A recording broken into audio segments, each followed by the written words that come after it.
Welcome back to the Sports News. I'm Ellen Barrett, and now as baseball season is just heating up, we have one of the champions of another great sport to talk baseball, hot dogs, and the traditions that make them both special, Joey "Jaws" Chestnut, who is uniquely qualified to discuss the historic relationship that America's pastime has with the hot dog. Joey is the 9-time Major League eating champion and hot dog eating world record holder. He's joining us from St. Louis. Joey, thank you so much for being with us today. Great to be on with you guys. Thanks so much for being here. And now, Joey, what is the history of the hot dog in baseball, and what are you doing in St. Louis? Oh, well, hot dogs and baseball have been going together for years and years, and they're both uniquely American. Baseball is America's pastime, and hot dogs are one of the few foods that really that identify with America. And so this year, Major League Baseball is this year they're announcing their first official hot dog is Nathan's Hot Dogs, and it's kind of a big deal. And actually, I'm in St. Louis today because they're holding a hot dog qualifier. The winner of this qualifying event gets to compete against me on the 4th of July. Awesome stuff. And now, Joey, how would you say, you said a lot about the relationship between hot dogs and baseball. How can people celebrate that relationship and that history? Well, people, it's natural to eat hot dogs in summertime. And it falls in place perfectly with baseball. Baseball is summertime. It's great to be outside.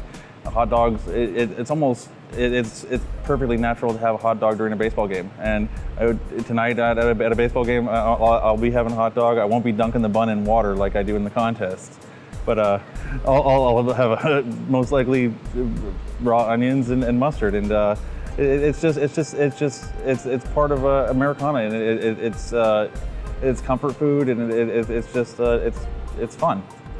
It's almost, synonymous, hot dogs and baseball together. Do you think that's why some of the things you listed?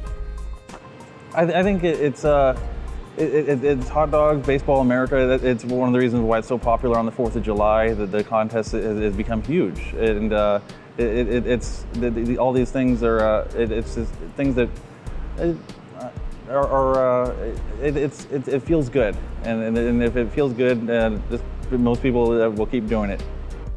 Now, Joey, I got the chance to interview you last year, so I'm a little bit familiar with all of the records you hold. What are the challenges that you face setting a new record this year? You know what, every year I'm getting a little bit older, and I'm 33 now.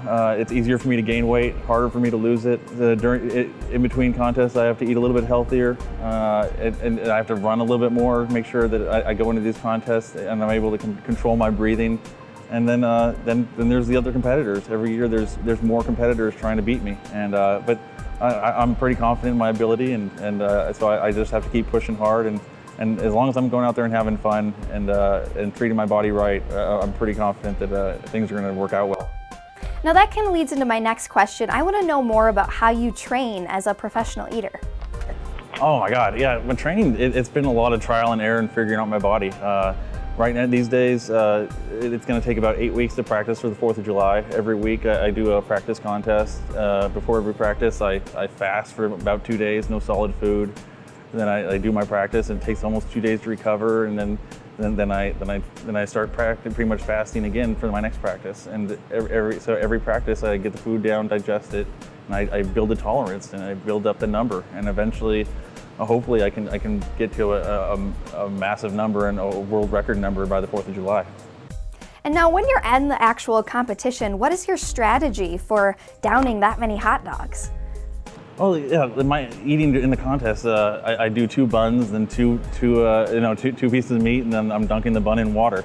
And the wet bun, it's really disgusting, but and it's not pretty, but it helps. It's fast.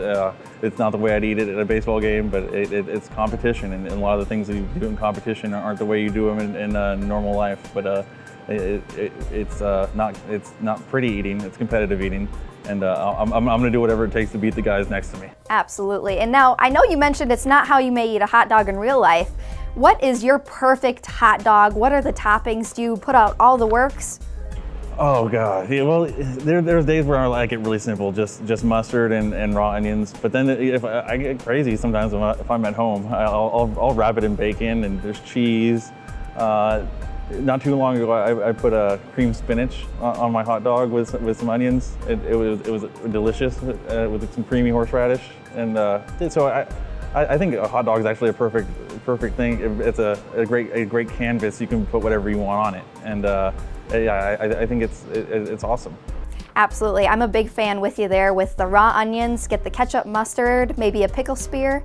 That's the way I always go. And Joey, where can our fans go for more information on you in the upcoming competition? People can go to nathansfamous.com to learn more about the hot dog contest, and people can go to nathansallstar.com for a chance to win awesome prizes, a trip to the All-Star game in Miami, and learn more about Nathan's association with Major League Baseball. Awesome. Again, Joey Jaws Chestnut, we wish you the best of luck in the future, and I'm sure we'll talk to you again soon. Thanks for being with us. Thank you so much. We'll be back with more sports news right after this. A special thank you to Conan Automotive in Stoughton for supporting local athletics.